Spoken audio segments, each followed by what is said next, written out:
Hey, Can you hear me? yep. How's it Great. doing? Good. How are you doing?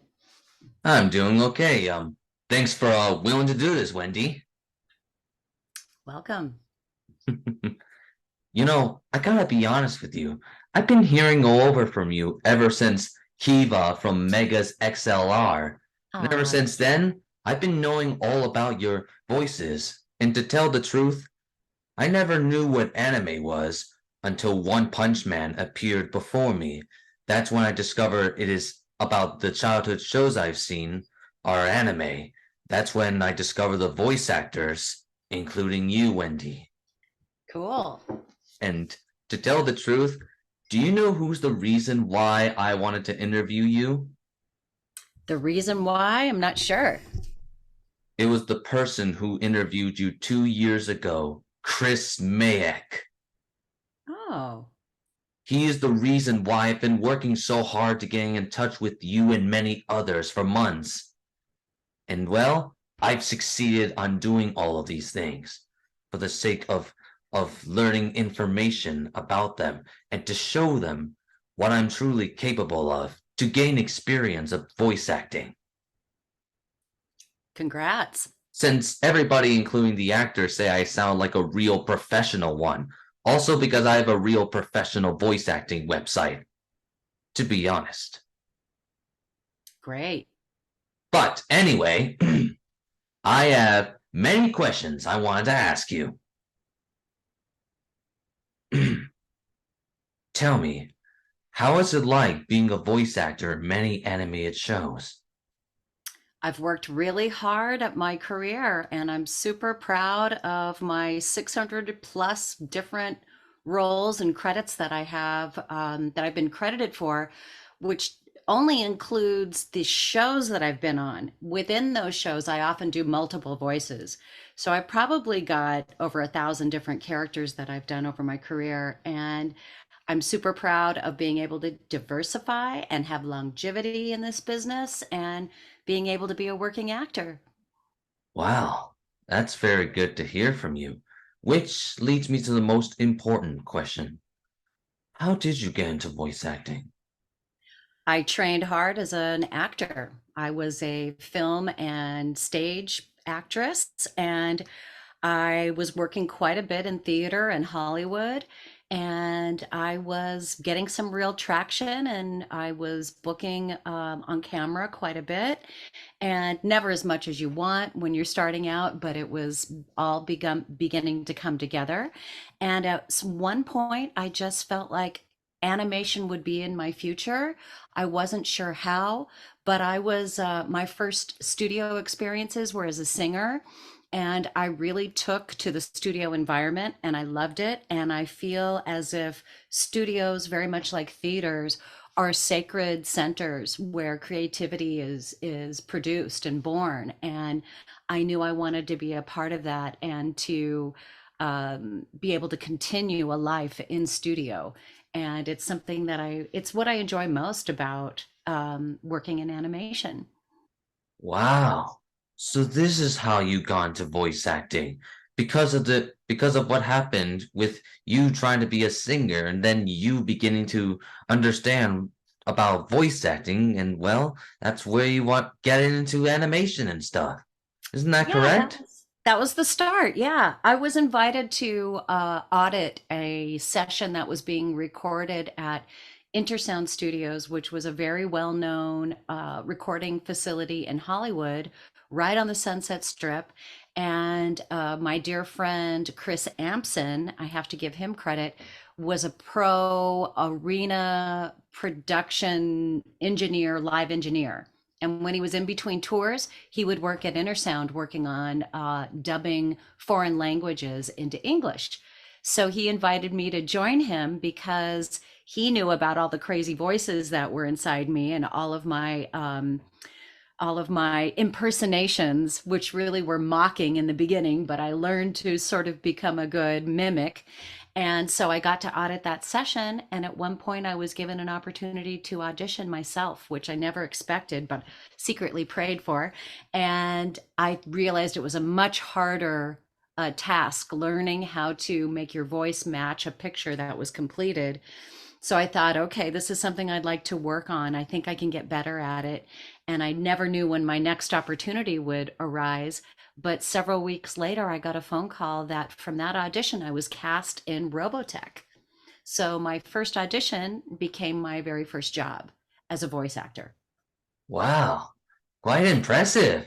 Which leads me to the most important question, which is about all the animations and stuff. But what was your first ever voice acting character you get to play as way before you got into many others? The one I just described, Vanessa leads on Robotech. Vanessa was very nervous. She wore big glasses and had big eyes, and I was nervous too, so we were a great pair. Oh, so this is your first ever voice acting role. I'm just trying to make sure, just in case if I ever make a voice showcase of you, I just need to make sure I do it in chronological order. But thanks to you telling me that, I finally understand what to do about it.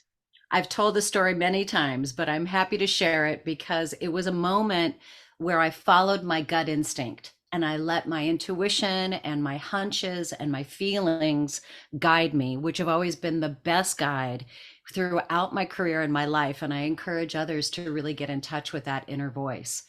It really will, when you learn to hone it and listen to it and really develop your intuition, the better it will guide you. Quite impressive of you. Which leads me to the questions about your characters, but in the show Naruto, what was your favorite part about playing many characters, including Moegi and Yakuto? Oh, Moegi with her crazy little broom Braids. ponytails. Yeah, she got the crazy hair. Um, she was so much fun because I was playing opposite Colleen O'Shaughnessy and who's the other one? And it was just this great group. Udon and who's the other one with Moegi? I can't think right now. It's Konohamaru, which is Colleen O'Shaughnessy, and the other one is Kate Hedgens, the three of you were actually doing a very good job playing those characters, especially in each episode of Naruto, which it was my second anime show I used to see back then, way before I discovered anime. So Well, I yeah, love those girls and I'm really admire their talent. And it was so fun to sort of be a trio together. So that's what I enjoyed the most is going in when it was my turn to record to see if I get to hear either of them. But I'm fans of both of them and they're fantastic. quite impressive. Because as for Yokoto, however, I've seen some episodes including her in it, which involves her confronting both Fred Tatasciore and Chris Edgerly's characters, which you're trying to fend off against. I love And it. that I didn't even know Fred was in the show. That's great. well, that's why I'm telling you. It's called analyzing voices, Oh, because is we it? because hey, to tell the truth, I often learn about voice casting, and that's why analyzing voices is kind of my thing. So that's the truth to tell you. Gotcha. But anywho, how does it feel about playing Faye Valentine in Cowboy Bebop? My favorite girl. She just is in the fabric of who I am. I feel so tight with that character. She was probably the most Western character I've ever played. And she just had that rock and roll spirit that I understood from my years of hanging out with very big bands and being backstage and being connected to that sort of scene. Uh, the girls that were backstage were very much like Faye. So I knew that girl. I identified her right away. And I just feel very honored and blessed to play such an iconic character. Oh, I see. Because all I know is that I've seen Cowboy Bebop, and you did very well playing that character, along with Steve Bloom, Boo Billingsley, Melissa Fawn, and Mary Elizabeth McGlenn, voice cast director, and many other great actors I've come to know of over the last few years. That's So my Bebop family. We're tight. We're still dear friends. And I love and respect all of them so much. And their work is obviously the best. So I think we just had the right chemistry and the right timing. And it's interesting because Bebop wasn't as successful in Japan, but boy, is it here, still playing on Cartoon Network. I think nightly, or it's available at least on Netflix now. Toonami. Toonami. Yeah. Because all I know is that I said to you on Facebook once that your characters are attractive not because of the way they look, the way they sound. Oh, that's so kind of you. That's a real compliment. Thank you. It's what I do best, because all I know is that I've experienced everything in my life.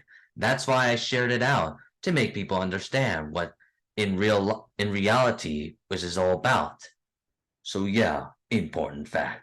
Good But job. anywho, how was it like playing Hiyori Sasomaya in the Melancholy of Hiyori Sasomaya? Oh, for Haruhi? Haruhi, yeah, Oh I'm my so God. sorry. No problem. I love her so much. Haruhi is probably the closest to my mischief nature. So anytime I get to play Haruhi, I feel like I'm in control of the world. I wonder why I feel that way.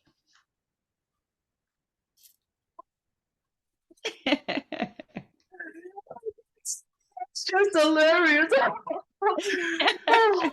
I have to admit, your character is actually very funny, especially when she gets along with Crispin Freeman, Johnny Young Bosch, Stephanie Shea, and Michelle Ruff, and many others. Even Kari Walgren as Oh my well. gosh. What a cast. You just named some of my favorite people. I just love working with those people that you just cited that are all part of the show. And it brings back such fond memories because I think we were all really kind of in the prime of our careers when that was happening.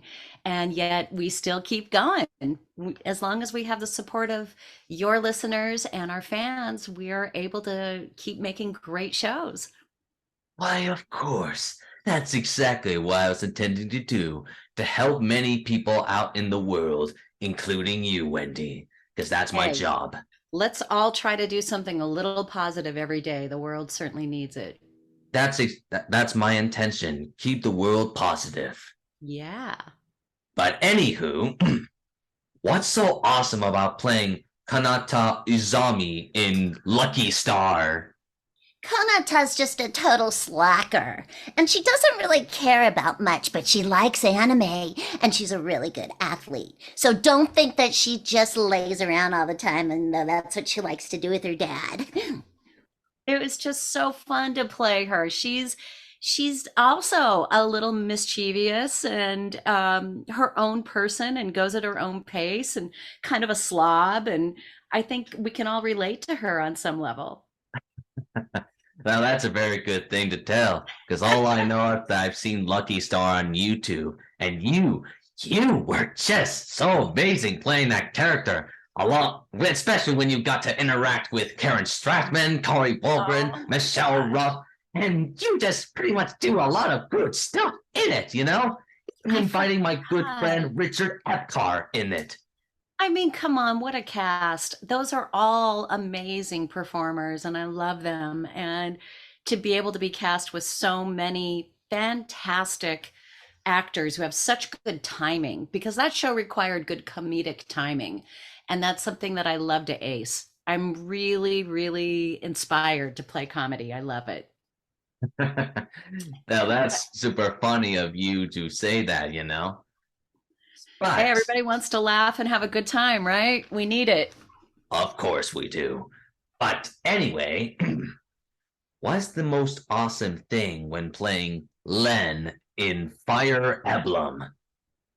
Lynn is just a wonderful girl who's true to her people, and she represents all of the people of the valley.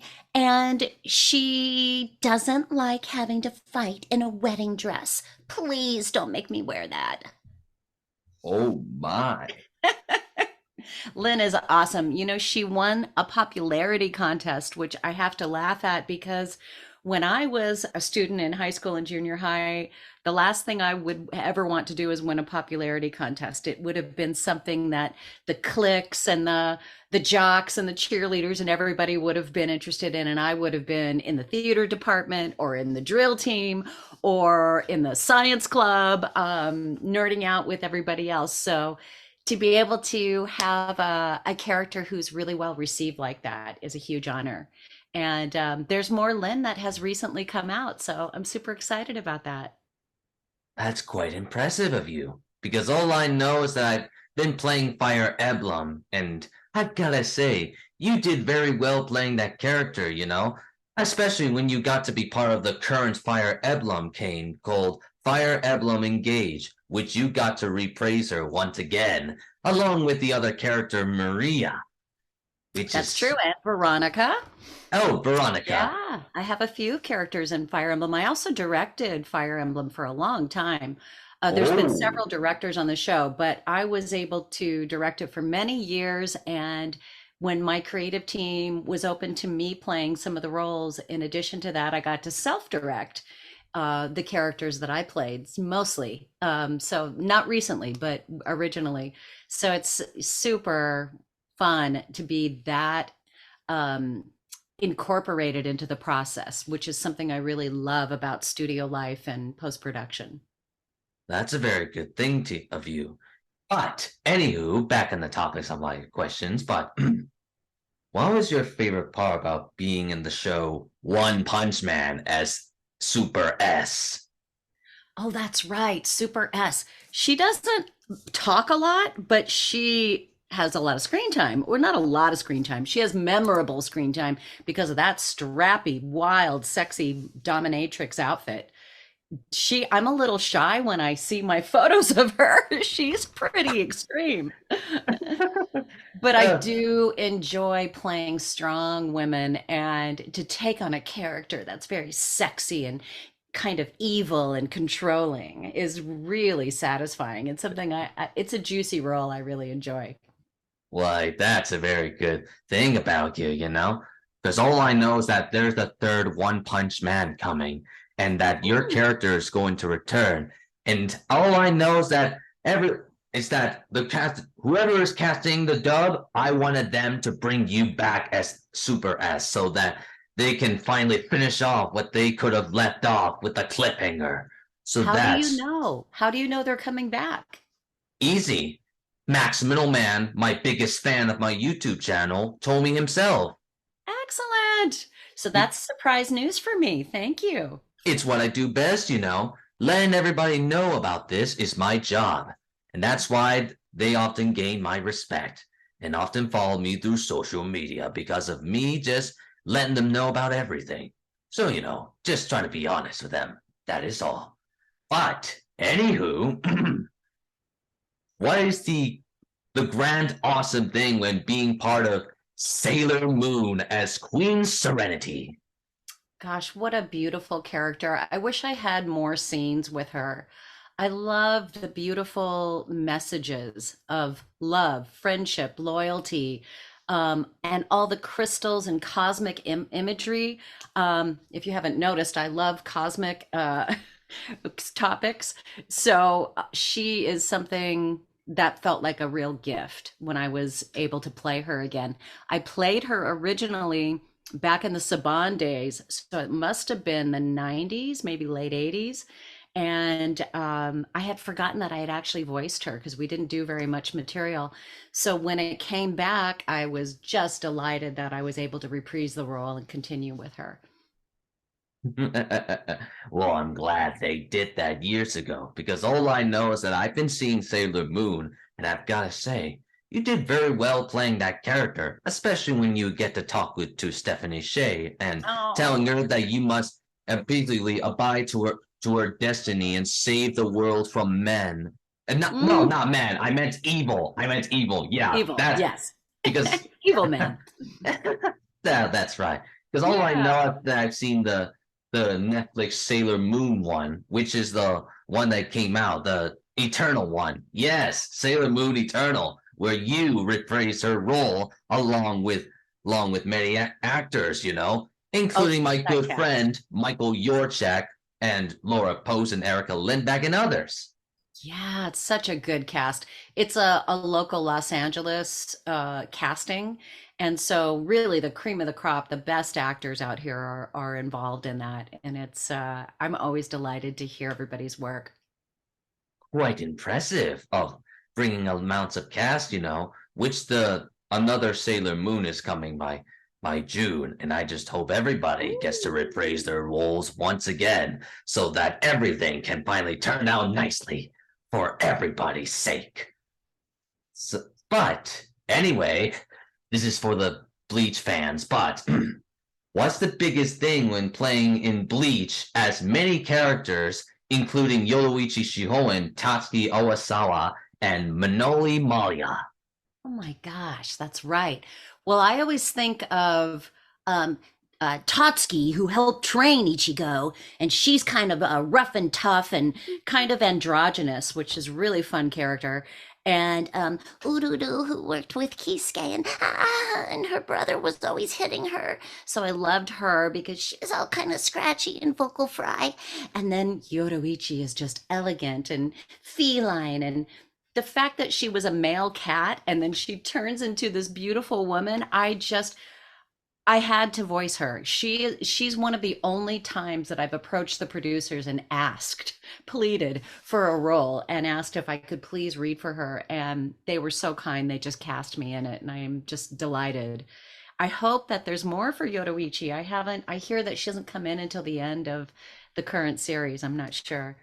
Oh, trust me, she's going to eventually. Which, of course, I have been seeing Thousand Year Blood War recently, and I've seen you reprise her role as Manoli Malia in the That's second episode of it. right.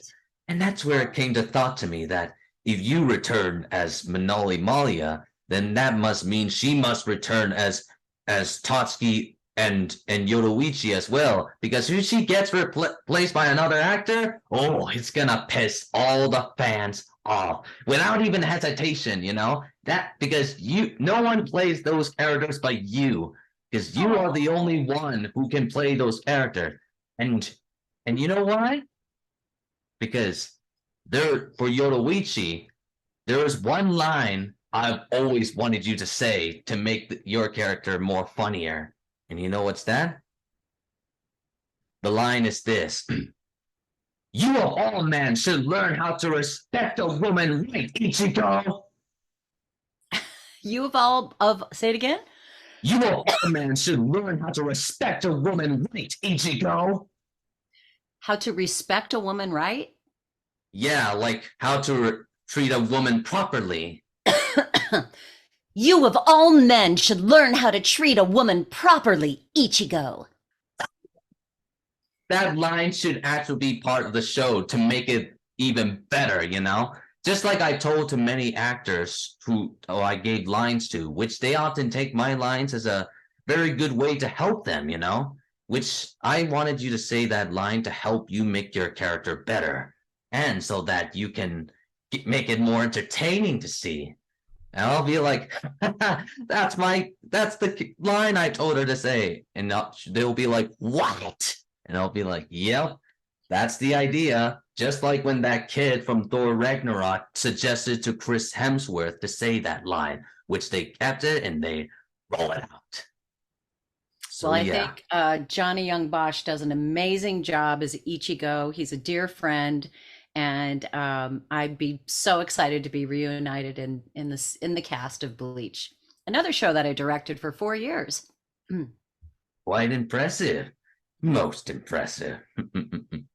Which, of course, I got this final question, but which character that you have played in the past has been the most challenging to you, and why? Gosh, I don't approach acting as being challenging per se. I don't think in terms of that. I think more in terms of how can I best include all of the characters' traits and personality and honor the original intent of the character, how it was written, while still adding my own flair to the performance. So I don't know. I don't really feel like acting my characters is difficult or challenging. I think more than anything, it's scheduling, or if you have a lot of vocal stress, that can be difficult. When I was in Kenshin and I played Yahiko of the Kamiya Kishin style, everything sits right here in his voice. So that is difficult as far as vocal stress goes. But I've learned over the years how to relax my palate, relax my neck and my jaw. And it's something that I teach in my classes now, a technique that I've just developed over time that really spares your voice. So I think maybe working in games when there's a lot of ha, yeah, and you're like being killed repeatedly, and we need multiple takes of that. The vocal stress is something that can be difficult to get around and then still have the ability to finish your session after you've ground up your vocal cords. So that's stuff that our union has addressed. So now whenever there's a vocally stressful character, if it's a union job, it's disclosed when you're auditioning for it, and or if you've been cast for it. So then to clear your day, that after you're done with that session, your voice will be fatigued and you won't sound pitch perfect. So you don't want to put any other recording sessions after it that day. And then your own instrument over time. If you need a day to relax and to recover with no speaking or minimal speaking, and or any of the treatments that we do for our voices, throat coat, tea. Some people like lemon, some people don't, some like honey. There's this Nimjum Chinese herbal syrup that we like to use. And they also have lozenges called Golden Throat, which is ironic because my husband used to call me Golden Throat because he said that he fell in love with me over the telephone with my golden voice. So little trivia. I don't think I've ever told anyone that one. So yeah, the recovery time is super important to build into your schedule when you're scheduling sessions. Wow. So that's what's most challenging. And what you just told me, I'm beginning to understand about what it means to be part of voice acting. Because when it comes to doing voices, however, it's very difficult to, try to get your voice to get improved. That's why it takes a lot of practice to make it look improved and better for the sake of making your character well developed, Well, Wendee, it is such an honor to finally meet you at last. And by the way, there are a few other things before I go. One, your friends, Amber Connor and Will Chris Steffens and Mary Westbrook wanted me to tell you hello since it's Amber Connor's birthday today, and that she wanted me to say hello to you. It is? I just saw her yesterday. I can't even believe that. Oh. I posted it on Twitter, by the way, for you to see. That way you can. Well, I did want to mention, as far as Marie Westbrook and the rest that you mentioned from Cyberpunk Edge Runners, they are I feel like they're my kids. I'm the show mom because I cast and directed them in our beautiful series Cyberpunk Edge Runners, which I'm so excited won Best Anime of the Year last year, and is something that just continues to impress me. It's just such a beautiful show, and I really hope that the franchise can live on. Yeah, of course.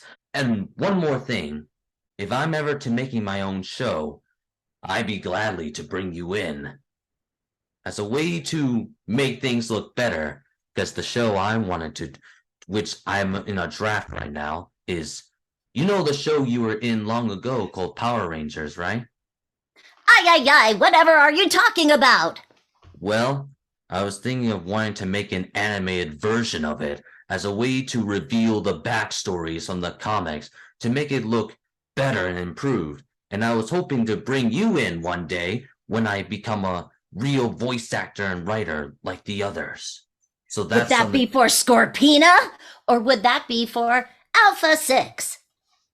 Oh, trust me, it will be for Scorpina, no matter what it costs me. And I'll make Sorbina more serious and more mature, because that's something I'm trying to do for the Power Rangers, to make him more improved. For the fans, of course, to reveal everything. So yeah, that's something I've been wanting to tell you. Great. Well, my friend, it is such an honor to finally meet you at WAS, Wendee. And I hope to see you around through Twitter and Facebook, my friend. And I just hope you tell your voice actor friends, including Kirk Thornton, I said hello. And that hopefully I get to interview him and the others one day. Well, feel free to send me a wish list and I'll see what I can do to persuade some other people to join you. Oh, trust me. We More cool on that? self-promotion. Very good. I'll see you on Twitter, my friend, and have a wonderful, good life. Thank you so much. All right. Bye-bye. Bye.